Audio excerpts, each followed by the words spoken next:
नाजरीन, इस दुनिया में पैदा होने वाला हर इंसान ये बात अच्छी तरह जानता है कि एक न एक दिन इसे मौत ज़रूर आनी है।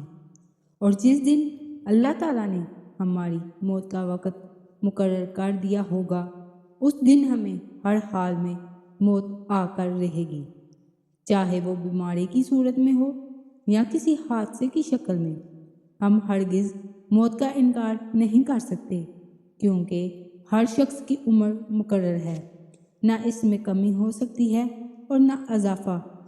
इस दुनिया में कोई ऐसा इंसान नहीं जिसे मौत ना आए, चाहे वो बड़ा हो या छोटा, चाहे वो बादशाह हो या वज़ीर, अमीर हो या गरीब, मौत किसी को नहीं बख्शती। चाहे हम आसमान पर चढ़ जाएं या ज़मीन के अंदर किसी पहाड़ में छुप जाएं, मौत हमें हर जगह ढूंढ ही लेती है। जब हमारी ज़िंदगी का वक्त पूरा हो जाता है तो हज़रत इज़राइल अलैहिस्सलाम रूह कब्ज़ करने के लिए आते हैं। उस वक्त मरने वाले को दाएं बाएं जहाँ तक नज़र जाती है, फरिश्ते ही फरिश्ते दिखाई देते हैं। मेरे प्यारे दोस्तों, इस वीडियो में हम जानेंगे कि रूह निकलने से 1 मिनट पहले क्या होता है। फरिश्ते रूह को आलम बरज़ख क्यों ले जाते हैं, आलम बरज़ख कहाँ है और मुर्दे वहाँ क्या करते हैं। अगर आप ये सब जानना चाहते हैं तो इस वीडियो को आखिर तक ज़रूर देखें। मोहतरम नाजरीन, अल्लाह रब्बुल इज़्ज़त ने हर जानदार के लिए मौत का दिन, वक्त और जगह मुकर्रर कर रखी है।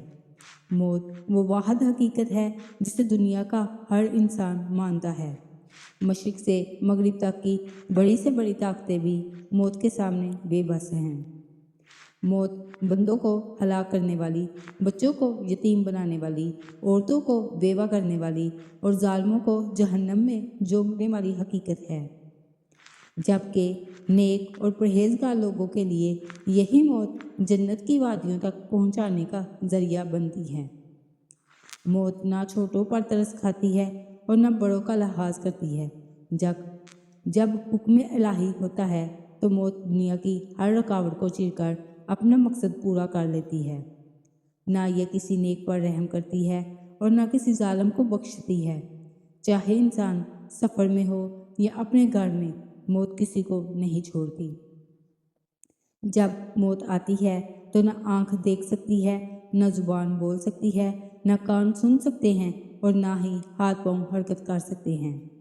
मौत आने का मतलब जिस्म से रूह का तल्लुक़ ख़त्म हो जाता है। अल्लाह ताला ने कुरान मजीद में फरमाया, रूह मेरे रब के हुक्म से है।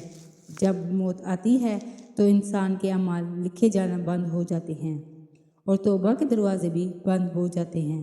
फिर सज़ा और जज़ा का आगाज़ हो जाता है। हमें गौर करना चाहिए कि अल्लाह ताला आखिरी सांस तक तौबा कबूल फरमाता है। ये ज़िंदगी जिसे हम ऐश से गुजार रहे हैं, हर गुजरते लम्हे के साथ हमें मौत के करीब ले जा रही है। हम कहते हैं कि हमारी उम्र इतनी होगी, लेकिन ये नहीं सोचते कि हमारी ज़िंदगी से कितने दिन कम हो चुके हैं। अल्लाह ताला फरमाता है, हर जान को मौत का मज़ा चखना है और क़यामत के दिन तुम्हें तुम्हारे अमाल का बदला दिया जाएगा। ये दुनियावी ज़िंदगी महज एक धोखा है।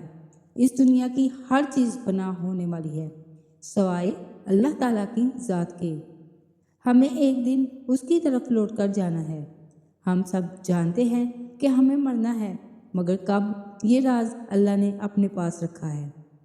अलबत्ता कुछ निशानियां हैं जिससे मौत का वक्त करीब महसूस होता है, जिनमें सबसे पहली निशानी सकरात है।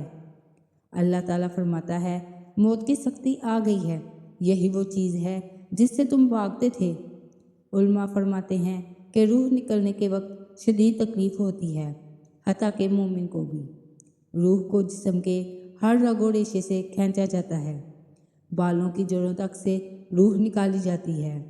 मौत की तकलीफ़ तलवार के वार से भी ज़्यादा शदीद होती है, इसलिए मरने वाले का रंग मटियाला हो जाता है, होंठ खुश्क हो जाते हैं, जुबान अकड़ जाती है, हाथ पांव नीले पड़ जाते हैं। पहले पांव ठंडे होते हैं, फिर आहिस्ता आहिस्ता پورا جسم سرد ہو جاتا ہے۔ آخرکار روح خلق تک پہنچتی ہے، آنکھیں اوپر کو چڑھ جاتی ہیں اور یہی وجہ ہے کہ مرنے والے کی آنکھیں کھلی رہ جاتی ہیں۔ رسول اللہ صلی اللہ علیہ وآلہ وسلم نے فرمایا، مرنے والا اپنی روح کو جسم سے نکلتے ہوئے دیکھتا ہے، اسی وقت موت کا فرشتہ اس کے سامنے آ کر کھڑا ہو جاتا ہے۔ اس وقت کافر کو بھی حق کا یقین ہو جاتا ہے، مگر وہ ایمان متعبر نہیں ہوتا۔ روح نکلنے کے بعد جسم بالکل بے حس ہو جاتا ہے۔ اصل زندگی موت کے بعد شروع ہوتی ہے۔ روح ایک ایسی دنیا کی طرف سفر کرتی ہے جسے عالم برزخ کہا جاتا ہے۔ برزخ کا مطلب پردہ ہے۔ نیک لوگوں کے لیے یہ جنت کی مانند ہوتا ہے اور گناہ گاروں کے لیے جہنم۔ قبر میں منکر اور نکیر آ کر سوال کرتے ہیں، نیک بندہ درست جواب دیتا ہے اور گناہ گار کہتا ہے مجھے کچھ معلوم نہیں۔ نیک روحوں کو علین میں رکھا جاتا ہے اور بدکاروں کو سجین میں۔ نیک روحیں ایک دوسرے کو پہچانتی ہیں، آپس میں باتیں کرتی ہیں اور اپنے پیاروں کا انتظار کرتی ہیں۔ رسول اللہ صلی اللہ علیہ وآلہ وسلم نے فرمایا کہ قبر کا عذاب حق ہے۔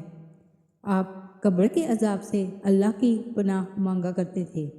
دعا ہے کہ اللہ تعالیٰ ہمیں نیک اعمال کرنے کی توفیق عطا فرمائے، اسلام کو صحیح معنوں میں سمجھنے اور اس پر عمل کرنے کی توفیق دے۔ آمین یا رب العالمین۔